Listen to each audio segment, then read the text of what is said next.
প্রাথমিকের ৪৬,০০০ শিক্ষক প্রার্থীদের জন্য এলো বড় সুখবর। সুপ্রিম কোর্টের এক গুরুত্বপূর্ণ রায়ে বদলে যেতে যাচ্ছে সরকারি প্রাথমিক বিদ্যালয়ের সহকারী শিক্ষক নিয়োগের চিত্র।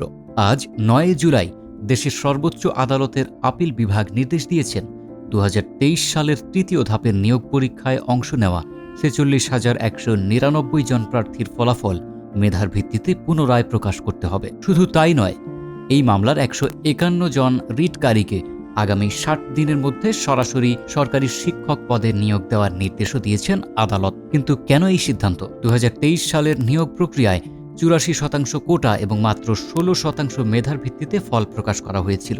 পরে সরকারি চাকরিতে কোটা ব্যবস্থা নিয়ে সুপ্রিম কোর্টের নতুন রায়ে মেধাকে সর্বোচ্চ গুরুত্ব দেওয়া হয়।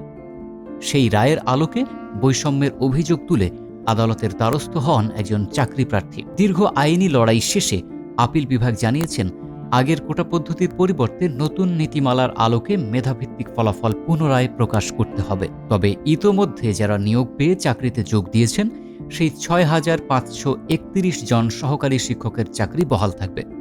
অর্থাৎ নতুন রায়ের কারণে তাদের চাকরির উপর কোনো প্রভাব পড়বে না।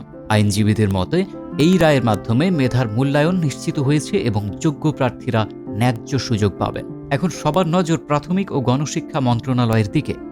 আদালতের নির্দেশ অনুযায়ী কবে নতুন ফলাফল প্রকাশ করা হবে সেটিই এখন সবচেয়ে বড় প্রশ্ন। এই গুরুত্বপূর্ণ রায়ের সম্পর্কে আপনার মতামত কি? কমেন্টে জানান। আর শিক্ষা, চাকরি ও দেশের সর্বশেষ নির্ভরযোগ্য খবর সবার আগে জানতে আমাদের চ্যানেলটি সাবস্ক্রাইব করুন, ভিডিওটি লাইক দিন এবং বন্ধুদের সঙ্গে শেয়ার করতে ভুলবেন না।